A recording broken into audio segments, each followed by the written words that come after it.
My name is Kyungiee Gina Muir, and I'm a dentist. I've always kind of liked the healthcare field, um, and I also liked working with my hands, um, and I wanted to own my own business, and I felt like dentistry combined all those things and allowed me to do those things that I wanted to do. Not really. I always thought that I would become some kind of a medical professional. I didn't know I was going to be a dentist specifically, but it turned out that way. Well, I think in general, it's hard to really have a long-term future vision for yourself. I think the long term that I see is about 5 years always. Because if you look about 5 years down the road, you can really come up with a specific plan. Um, so within 5 years, I would like to grow my practice, maybe integrate more newer technologies with maybe digital dentistry and things like that. So really being up to date with technology. And then you work towards it by, dentists, we're required to do a certain number of hours of continuing education. So even after you graduate from dental school, to maintain your license, they ask you to go to a certain number of hours of seminars or lectures during the year, so that you are up to date on your training. So I go to a lot of continuing education courses. So that's how you can work towards, I guess, being more technically up to date with modern digital technology or whatever. That's the beauty of dentistry. It's constantly changing. So you always are learning. I think that's true with a lot of healthcare profession, including medicine and dentistry and a lot of things. Technology is always improving, so you're never going to be stagnant. You're always learning to better your skills and better your service to patients. Okay.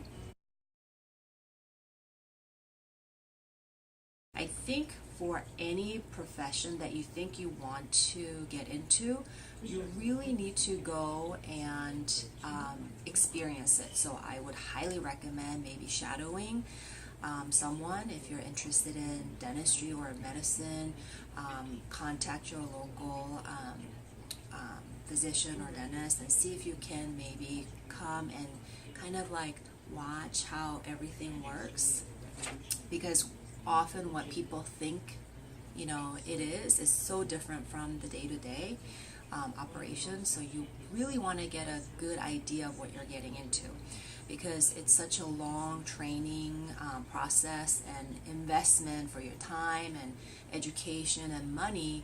You don't want to just jump into something that you have really a slight vague idea about. You really want to know what is it, what are the good aspects and what are the bad aspects. And really you can get a better taste of it by going and watching someone work or talking to a lot of people, and then even searching on the internet. So that's what I would recommend, and maybe volunteering as well. Well, it's a very, very challenging profession, very rewarding. I get to see someone like a baby, from a 1-year-old baby all the way to someone who's really elderly. So you see the whole spectrum of different age groups, and it's really rewarding because you see the little kids growing up, and you really see how you serve the community. So you really are part of the whole community, and it can be really rewarding. At the same time, it's very challenging because people come in with pain, or they already come in with not wanting to be here, very afraid.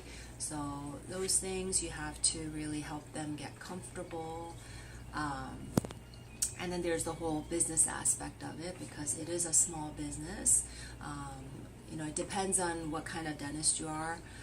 You could work for a big corporation, or you can have your private practice, but there's the whole business aspect of it that you don't really learn or are taught in school. So that's a challenge. So there's a lot, but overall it's a very good profession. I think it's a lot of training, so you should expect that it's not going to be easy. You should really figure out why you want to go into a profession or a specific profession, and you need to find something that you want to do, not something that you feel like, oh, I think I should do this. But you should really find out what you really like to do. What are your strengths? Because it's a long journey. It's not just going to school for 4 years. I mean, this is a profession, so you have to do it every day for the rest of your life.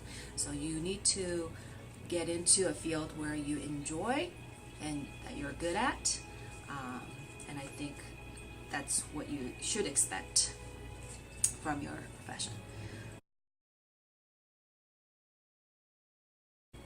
I think one of the things that really benefited me today about my background is that I'm a first generation immigrant. So I came here, I started school in the US as an 8th grader without speaking any English. So that was a very, very difficult transition for me.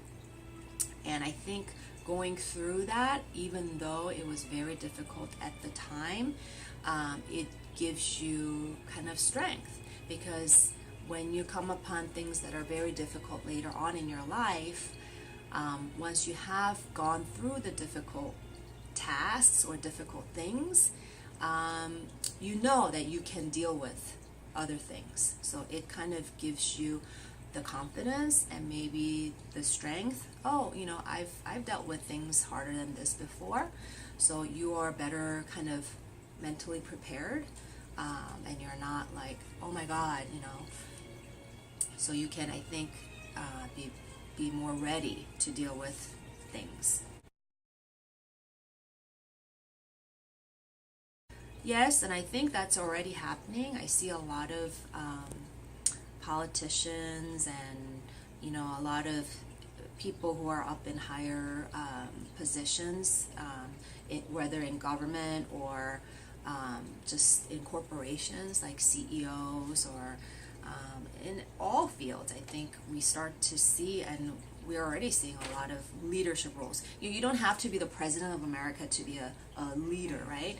You can be a leader in a lot of settings. You can be a leader in a small office. You can be a leader as a teacher in a classroom, right? So there are a lot of different leadership roles that you can have, and I think I already see this.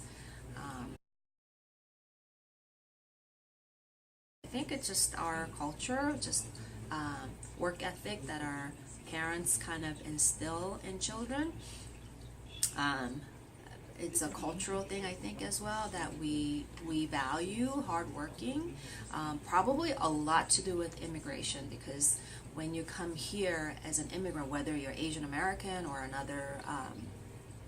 another culture or ethnicity, you really have to work hard to survive and succeed. So I think that I don't know if it's just completely Asian Americans, but I think it's also to do something with being an immigrant.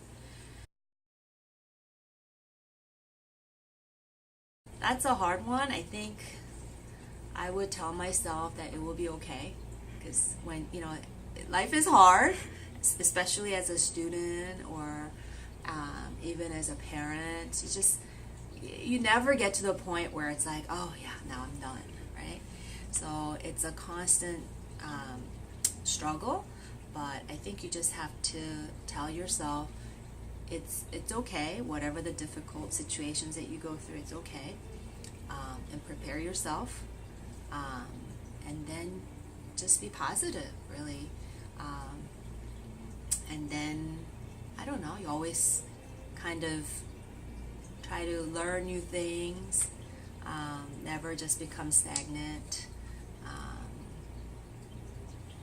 I think those things are the things that I would tell myself. It's okay, and do the best you can, right? And